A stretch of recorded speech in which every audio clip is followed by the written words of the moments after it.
నమస్తే, welcome to Times of India Samayam. This is Sangeetika. Betting apps ప్రజల జీవితాల్లో సృష్టించిన కలకలం అంతా ఇంత కాదు. గత 10 ఏళ్లుగా కూడా చాప కింద నీరులాగా ఈ బెట్టింగ్ యాప్స్ కొనసాగుతున్నప్పటికీ కూడా ఇప్పుడు ఇంత అవేకనింగ్ రావడానికి all of a sudden reasons ఏంటి? అండ్ ఒకవేళ బెట్టింగ్ యాప్స్ని ప్రమోట్ చేసిన వారు చాలా మంది పెద్ద పెద్ద సెలబ్రిటీలు వారికి ఎవరెవరికైతే నోటీసులు వెళ్ళాయో, సో ఆ నోటీసులు వెళ్ళిన వాళ్ళు సో ఫ్యూచర్లో ఎలాంటి లీగల్ యాక్షన్స్ వాళ్ళు పొందుతారు, ఇవన్నీ కూడా మనం అడిగి తెలుసుకుందాం. సో సీనియర్ అడ్వకేట్ నరేష్ సుంకరగాడు మనతో పాటు ఉన్నారు. సో ఆయన అడిగి సో ఈ బెట్టింగ్ యాప్స్ ఏంటి, ఆ బెట్టింగ్ యాప్స్ విధానం పైన జరుగుతున్న ఈ ఆరోపణలు ఏంటి, అవన్నీ ఆయన అడిగి తెలుసుకుందాం. నమస్తే అండి. నమస్తే అండి. So how are you? చాలా బాగున్నాను, మీరు ఎలా ఉన్నారు? ఆల్ గుడ్ అండి, ఆల్ గుడ్. సో మనం బాగానే ఉన్నాం, కానీ బెట్టింగ్ యాప్స్ వాడిన వాళ్ళు, బెట్టింగ్ యాప్స్ని ప్రమోట్ చేసిన వాళ్ళు బాగాలేరు. అండ్ బెట్టింగ్ యాప్స్ని ఎవరైతే స్థాపించారో ఆ ఓనర్స్ ఎక్కడున్నారో అర్థం కావట్లేదు. So what's your opinion on all this? మీరు ఓపెనింగ్ స్టేట్మెంటే మనం బాగున్నాము, బెట్టింగ్ యాప్స్ ప్రమోట్ చేసిన వాళ్ళు బాగాలేదు, అది వాడిన వాళ్ళు బాగాలేరు, కంపెనీస్ బాగున్నాయి అని చెప్పని అన్నారు. లేదు, ప్రమోట్ చేసిన వాళ్ళు కూడా బాగున్నారు, దాన్ని వాడి నష్టపోయిన వాళ్ళు కూడా బాగున్నారు. నష్టపోయిన వాళ్ళు ఎలా నష్టపోయారని మీరే చెప్తున్నారు. ఊరికే ఆడారా? 100 రూపాయలు పెడితే 1000 రూపాయలు వస్తాయని చెప్పని అన్నారు. ఒళ్ళు బలిచి కష్టపడి పని చేసుకోవాలి. మీరు రోజు మార్నింగ్ ఎన్ని గంటలకు వస్తారు ఆఫీస్కి? ఎన్ని గంటకి వెళ్తారు ఇంటికి? మీకు అవసరం ఏముంది? కష్టపడాలి, ఒక కమిట్మెంట్ మీద ఉండాలి. సో మనకంటూ ఒక ఇండిపెండెన్స్ కావాలి. అది ఫైనాన్షియల్ ఇండిపెండెన్స్ కానీ సోషల్ ఇండిపెండెన్స్ కానీ కావాలి అని చెప్పాను కదా. ఎందుకు మీరు కూడా ఇవన్నీ మానేసి బెట్టింగ్ యాప్లు చేయొచ్చుగా? బెట్టింగ్ యాప్లో డబ్బులు పెట్టొచ్చుగా? ఎందుకు పెట్టట్లేదు? ఎందుకు అంటే కనుక మీకు తెలుసు, సమాజంలో ఒక ఉన్నతమైన జర్నలిస్ట్ స్థానంలో ఉన్నారు కాబట్టి మీకు తెలుసు. ఎందుకు అంటే కనుక ఈ విధంగా ఏదైతే కనుక ఉచితంగా వచ్చే మనీకి రాత్రి వచ్చే మనీ అనేది ఎప్పటికీ కూడా ప్రమాదకరమే అని చెప్పి, అది కూడా చట్ట వ్యతిరేకమైన చర్యగా అని చెప్పి అందు గురించే కష్టపడి పని చేసుకుంటున్నారు. ఆడినోడేం ఊరికే ఆడలేదు, వాడు కావాలని చెప్పి కష్టపడే తత్వం పోగొట్టుకుని రాత్రి ఫ్రీ మనీకి అలవాటు పడి ఇవన్నీ చేశాడు. సో వాడు బాగానే ఉన్నాడు, ప్రమోట్ చేసినాడు బాగానే ఉన్నాడు. వాడికి కోట్లు కావాలి కదా ప్రమోట్ చేసిన సెలబ్రిటీలకి, వాళ్ళు బాగానే ఉన్నారు. వీళ్ళిద్దరిని ఎంటర్టైన్ చేసి ఎంకరేజ్ చేసే కంపెనీస్ కూడా బాగానే ఉన్నాయి. సో అల్టిమేట్గా అందరూ బాగానే ఉన్నారు. అటు ఇటు ఏమైనా ఇబ్బందికరమైన పరిస్థితి ఉందంటే కనుక మీకు నాకే ఉంటుంది, వీళ్ళందరిని చూసి అసలు ఏంటి బాధ అని చెప్పాను. బట్ ఆడిన వాళ్ళ కుటుంబాలు రోడ్డున పడ్డాయి, ఎందరో ఆత్మహత్య చేసుకున్నారు. సో వీటన్నిటికీ మూల కారణం ఏదై ఉంటుంది?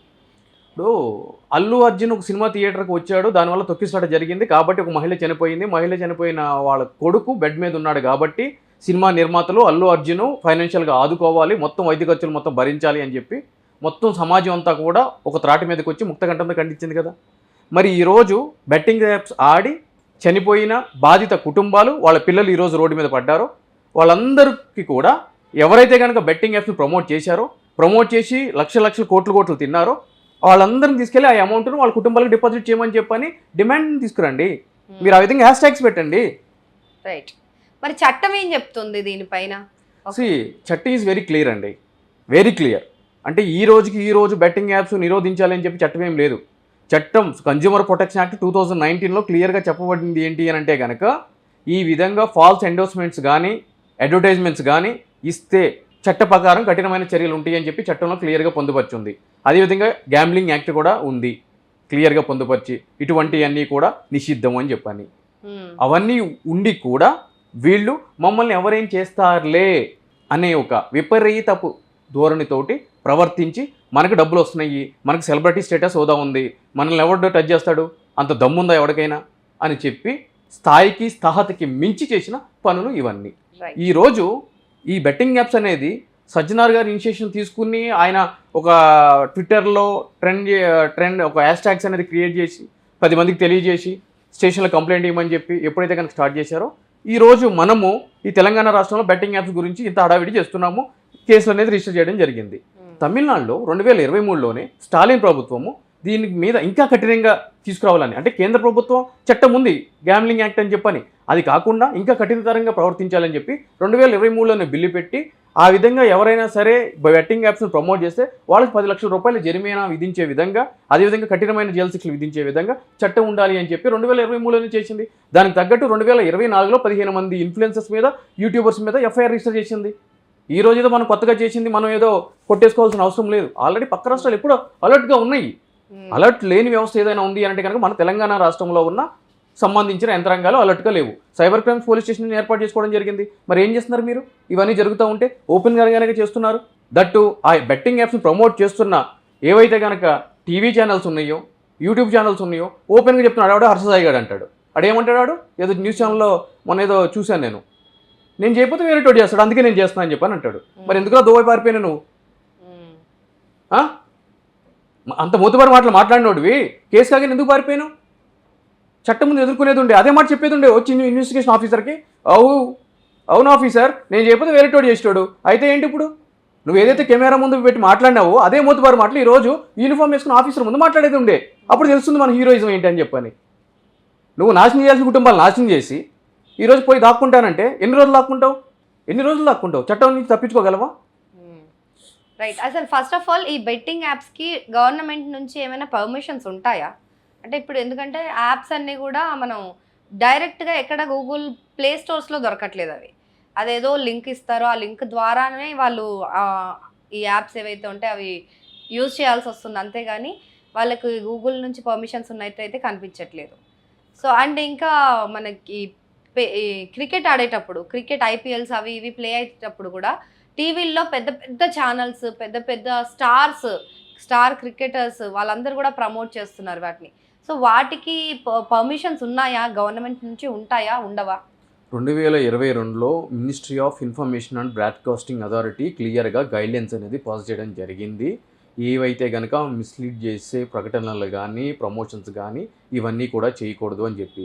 మీరు బెట్టింగ్ యాప్స్ గురించి ఈ విధంగా ఎటువంటి పర్మిషన్స్ ఉన్నాయని చెప్పని అడుగుతున్నారు.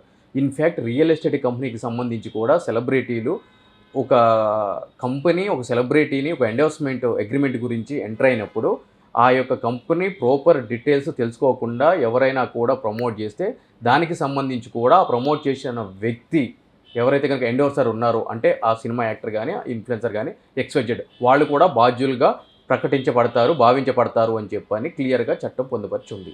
సో ఇక్కడ నేను చెప్పేది ఏంటి అని అంటే కనుక మీరు అన్నట్టు అవి ఏం డైరెక్ట్గా యాప్ స్టోర్లో దొరకట్లేదు అది ఇదని చెప్పని అంటున్నాయి. ఈరోజు మనం మాట్లాడుకోవాల్సింది ఏంటి అని అంటే కనుక ఇటువంటి క్రిమినల్ యాక్టివిటీ చేసే కంపెనీస్ ఏవైతే ఉంటాయో అవన్నీ కూడా డార్క్ వెబ్ అని చెప్పి ఒక డార్క్ వెబ్ నుంచి కూడా ఆపరేట్ చేయడం జరుగుతుంది. వాళ్ళు ఒక వే క్లోజ్ చేస్తే కనుక 10 వేస్ ద్వారా వాళ్ళు ఇన్ఫ్లుయెన్స్ చేయడానికి ఉంటుంది. కానీ ఇక్కడ మనం మాట్లాడుకోవాల్సింది ఏంటి అని అంటే కనుక అటువంటివి జీవితాలు నాశనం చేస్తాయని తెలిసి కూడా సమాజంలో ఒక గౌరవప్రదమైన స్థాయిలో ఉండి ఒక 10 మంది మనల్ని అనుసరిస్తున్నారు అన్నప్పుడు ఈ సోకాల్డ్ ఇన్ఫ్లుయెన్సర్స్ సెలబ్రిటీసు వాళ్ళు విచక్షణ అధికారంతో ఇది నేను చేస్తాను ఇది నేను చేయను అని చెప్పి వాళ్ళు ఆ విధంగా ఒక బ్రాండ్ని ప్రమోట్ చేసేటప్పుడు వెనక ముందు చూసుకొని చేయాలి. సో ఇక్కడ కాన్సెప్ట్ ఏంటి అని అంటే కనుక ఈరోజు ఒక సెలబ్రిటీసే కాదు, ఈరోజు ఆ యాప్స్ ఎక్కడి నుంచి ప్రమోట్ అవుతున్నాయి, ఈ ఇన్ఫ్లుయెన్సర్ దేని ద్వారా ప్రమోట్ చేశారు అంటే Instagram, Facebook, Telegram, WhatsApp, XYZ ఇంటర్మీడియేటర్స్ అంటే ఇవన్నీ కూడా సోషల్ మీడియా సాధనాలని అంటాము. సో అటువంటి వాటిల్లో కూడా క్లియర్గా ఐటీ యాక్ట్లో 79లో వాళ్ళకి కొంతమేర ఉపశమనం ఇచ్చినా కూడా వాళ్ళకి ఇవన్నీ కూడా ఇల్లీగల్ అని తెలిసినప్పుడు ఆ ప్లాట్ఫామ్స్ కూడా ఆ యొక్క వీడియోస్ని తొలగించాలి, ఆ కంటెంట్ని డిలీట్ చేయాలి అని చెప్పి చట్టం క్లియర్గా ఉంది. ఈరోజు ఇన్ఫ్లుయెన్సర్స్కి ఇచ్చే మేము చేతులు దులిపేసుకుంటాము అని అంటే కనుక కుదరదు. ఈ ఇంటర్మీడియట్స్ ఎవరైతే కనుక ఉన్నారో ఈ సోషల్ మీడియాకి సంబంధించిన అంటే ఇన్స్టాగ్రామ్, ఫేస్బుక్, XYZ ఏవైతే ఉన్నాయో వాళ్ళకు కూడా నోటీసులు ఇచ్చి ఇమీడియట్లీ వీటికి సంబంధించిన యాడ్స్ అవన్నీ కూడా డిలీట్ చేయాలి అని చెప్పని వాళ్ళకు కూడా నోటీసులు ఇవ్వాలి. రైట్.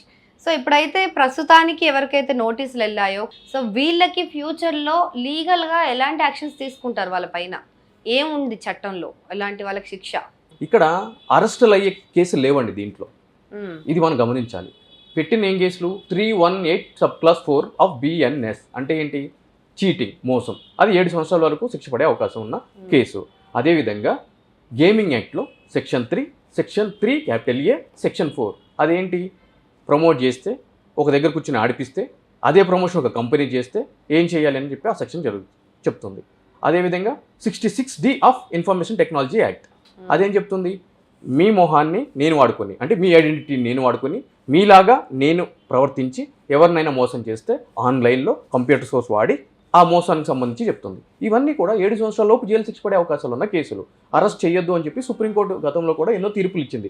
దానికి సంబంధించి నిన్న శ్యామల గారు హైకోర్టుకి ఏదో వెళ్ళారు, దానికి సంబంధించి పెద్ద ఊరట వచ్చిందని చెప్పాను. ఆ పెద్ద ఊరట ఏం కాదు, అది ఉన్న ఊరటే.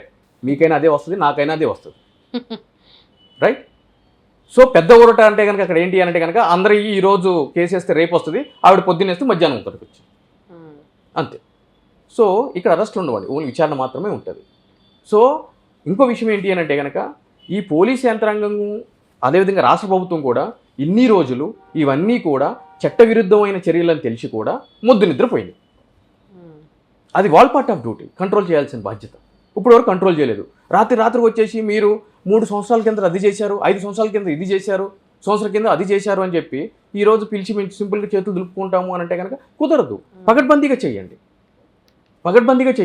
ఇంకో విషయం ఏంటి అంటే కనుక కంప్లైంట్స్ ఎవరు ఇస్తున్నారు?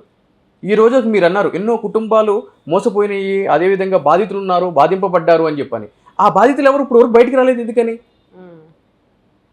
ఎందుకని ఇప్పుడు ఇంత హడావిడి జరుగుతున్నా మీలాంటి జర్నలిస్టులు, నాలాంటి న్యాయవాదులు, కొంతమంది మేధావులు వాళ్ళ యొక్క గలం ఇప్పుతున్నా బాధితుడు అనేటప్పుడు ఇప్పుడు బయటికి రాలేదే? అంటే బాధితులు లేరు అనుకుంటున్నారా మీరు? అంటే ఉండి కూడా ఎందుకు రావట్లేదు అని చెప్పి గతంలో ఆత్మహత్యలు చేసుకున్న సమయంలో ఒక ఆటో డ్రైవర్ కాకినాడలో ఆత్మహత్య చేసుకున్నది కూడా ఈ బెట్టింగ్ యాప్లలో, ఈ లోన్ యాప్స్లో డబ్బులు తీసుకొని ఈ బెట్టింగ్ యాప్స్లో పెట్టడం వల్ల ఆత్మహత్య చేసుకున్నారని న్యూస్లు అయితే ఉన్నాయి.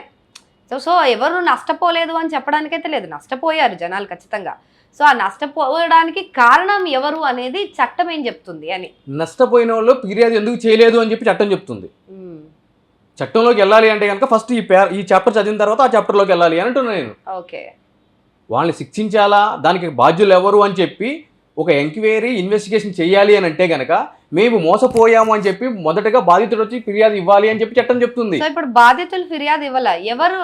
ఎగ్జాక్ట్లీ ఇది పాయింట్. ఎందుకంటే ఈ పాయింట్ మనం డిస్కస్ చేయాలి. ఎవరు ఇలే బాధితులు?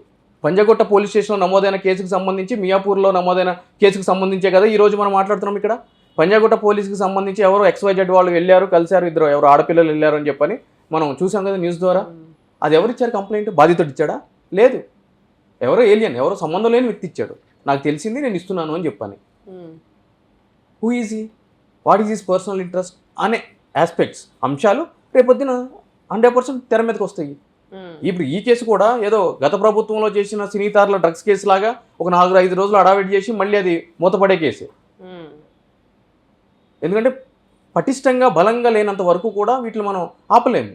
సో బాధితులు కూడా స్వచ్ఛందంగా ముందుకు రావాలి ఇటువంటి టైంలో కూడా. అంటే వీళ్ళ యొక్క వీడియోలో చూసి ప్రేరేపితం అయ్యి నా కొడుకో, నా తమ్ముడో, నా అల్లుడో ఈ విధంగా బెట్టింగ్ యాప్స్లో డబ్బులు పెట్టి కష్టాల్లోకి వెళ్ళిపోయి నష్టాలు అయిపోయి సూసైడ్ చేసి చచ్చిపోయాడు, వీళ్ళ కారణం, వీళ్ళ మీద యాక్షన్ తీసుకోండి అని చెప్పి కంప్లైంట్ ఇస్తే తప్ప ఇవి ఆగే పరిస్థితి ఉండదు. అరెస్టులు ఉండవు. అందుగురించే కదా స్వచ్ఛందంగా తిరిగేస్తున్నారు. ఏముంది, 4-5 సార్లు తిరిగితే అయిపోతుంది. తినున్నారు, కోట్లు తినేసి ఉన్నారు. 2 సార్లు పోలీస్ స్టేషన్కి అయితే ఏమైద్దిలే అనే కాన్సెప్ట్తో ఉంటుంది. Free money. సో వీళ్ళకి ఇప్పుడు ఆ బాధితులు వచ్చి కేసులు పెట్టే వరకు ఈ కేసు బలంగా ఉండదు, వాళ్ళకి శిక్షలు పడే అవకాశం కూడా లేదు. శిక్షలు పడవు, అవకాశం కాదు, శిక్షలు పడవు, అంతే. There is no punishment. స్ట్రైట్గా చెప్తున్నాను ఆన్సర్. ఈ నోటీసులు ఏవైతే ఇస్తున్నారో దీనివల్ల ఇంత సంచలనం రేపుతోంది కదా, కనీసం బెట్టింగ్ యాప్స్ ఆగే అవకాశం ఏమైనా కనిపిస్తుందా? దానివల్ల కనిపించవండి. ఈరోజు మనం చూసుకుంటున్నాము, ఒక దళిత వ్యక్తిని లవ్ మ్యారేజ్ చేసుకున్నారని చెప్పి చంపేసిన కేసులో ఉరిశిక్ష విధించింది కోర్టు, యావజ్జీవ కారాగార శిక్ష విధించింది కోర్టు అని చెప్పి ఎప్పటి నుంచో చదువుకుంటూ వస్తున్నాం. అటువంటి శిక్ష విధించినంత మాత్రాన మర్డర్లు జరగడం ఆగిపోతున్నాయా? రేపులు జరగడం ఆగిపోతున్నాయి? ఢిల్లీ నిర్భయ సంఘటన మనం అందరూ చూసాము. ఉరిశిక్ష కూడా పడింది, ఇంప్లిమెంట్ చేశారు. దాని తర్వాత ఎన్ని రేప్ కేసులు జరిగినాయి, ఎన్ని మర్డర్లు జరిగినాయి. సో ఈరోజు ఏదో ఒక న్యూస్లో వచ్చింది ఒక ఐటమ్, దాన్ని చూస్తే అందరూ భయపడిపోతారు అని అంటే కనుక భయపడరు. ఎందుకు అని అంటే కనుక ఈజీ మనీకి అలవాటు పడినోడు క్రైమే చేస్తాడు, వాడు వేరేదే పని చెయ్యడు వాడు. మీరు ఈ ఛానల్ కాబట్టి వేరే ఛానల్లోకి వెళ్ళి మళ్ళీ ఇదే ప్రొఫెషన్ ఏ విధంగా అయితే కనుక కష్టపడి చేస్తారో వాడు ప్రొఫెషన్ అదే, క్రైమ్ చేయడు. వాడు వేరే ప్రొఫెషన్ చేయడు, ఇదే చేస్తాడు. సో ఎక్కడ చేంజ్ రావాలి? చేంజ్ వచ్చే అవకాశం ఏమన్నా ఉందా లేదా? చేంజ్ రావాలి అని అంటే కనుక మొదట అవగాహన అనేది ఉండాలండి. అంటే నా మీద నాకు అవగాహన ఉండాలి, మీ మీద మీకు అవగాహన ఉండాలి. మన జీవితాన్ని ఎవరో ఉద్ధరిస్తారు, కాపాడతారు అని చెప్పే ధోరణితో ప్రజలు ఉన్నంత కాలం కూడా ఎవరు ఏం చేయలేరు. ప్రభుత్వాలు ఏం చేయలేవు, కోర్టులు ఏం చేయలేవు, చట్టాలు ఏం చేయలేవు, మాలాంటి న్యాయవాదులు ఏం చేయలేరు, మీలాంటి జర్నలిస్టులు ఏం చేయలేరు. జరిగిన దాని గురించి విశ్లేషించడం తప్ప. ఈజీ మనీ కోసం అలవాటు పడటం నీది కదా తప్పు. నువ్వు ఉద్యోగం చేసుకోవాల్సిన వాడివి, కష్టపడాల్సినవి, అవన్నీ వదిలిపెట్టి బెట్టింగ్ యాప్స్లో డబ్బులు పెడితే 10 రూపాయలు పెడితే 100 రూపాయలు వస్తాయి, 100 రూపాయలు పెడితే 1000 రూపాయలు వస్తాయి, 1000 పెడితే 1,00,000 వస్తాయి అని అంటే కనుక నువ్వు కదా ఆశల తీరం వైపు పరిగెడుతున్నావు. చెడగొట్టేటోడు 100 పనులు చేస్తాడు, నువ్వు సిద్ధంగా ఉన్నావు కదా. నీ మీద నీకు నమ్మకం, అవగాహన లేకపోతే, అడ్డు అదుపు లేకపోతే ఎలా? ఎగ్జాక్ట్లీ. తల్లిదండ్రులు కూడా గమనిస్తూ ఉండాలి కదా. అదేవిధంగా మ్యారేజ్ అయితే కనుక భార్యలు భర్తలు ఏం చేస్తున్నారు గమనిస్తూ ఉండాలి కదా. అంటే ప్రతి ఒక్కరికి వాళ్ళ సంబంధించిన వ్యక్తుల మీద మానిటరింగ్ లేనప్పుడు ప్రభుత్వం కూర్చొని చూస్తుందా? 4,50,00,000 మంది జనాల్లో ఎవడేం చేస్తున్నాడో తొంగి చూస్తే ఏమంటాడు? మళ్ళీ నాలంటాడు నా ప్రైవసీ బ్రీచ్ చేస్తున్నారని చెప్పి చెప్తాడు. మళ్ళీ అదో పంచాయతీ ప్రభుత్వానికి. వీటిలన్నింటినీ కూడా విశ్లేషించగలగాలి కదా, వీటి గురించి అన్నింటినీ కూడా మాట్లాడాలి కదా. ఈరోజు సింపుల్గా వచ్చి మేము ప్రమోట్ చేసినాము క్షమించండి అని చెప్పి చెప్తున్నారు. మరి ఆ క్షమించడం అనే మాట చనిపోయిన ప్రాణాలు తిరిగి తీసుకొస్తుందా? వాళ్ళ కుటుంబాలను ఆర్థికంగా ఆదుకుంటుందా? ఇవన్నీ ఆలోచించాలి కదా. రైట్. సో ఎవరికి వాళ్ళు అవగాహన కలిగి ఉండి వాళ్ళంతట వాళ్ళ స్పృహతో బ్రతకడితే తప్ప ఇలాంటి ఈ నేరాలు ఆగవు అని మీరు అనుకుంటున్నారు. So thank you so much అండి. నిజమే, అది నిజంగా ప్రజల్లో అవగాహన చైతన్యం రావాలి, కష్టపడే తత్వం పెరగాలి. సో ఈజీ మనీకి ఎవ్వరూ అలవాటు పడకూడదు అని నరేష్ శుంకర్ గారు అయితే చెప్తున్నారు. So thank you so much అండి నరేష్ శుంకర్ గారు.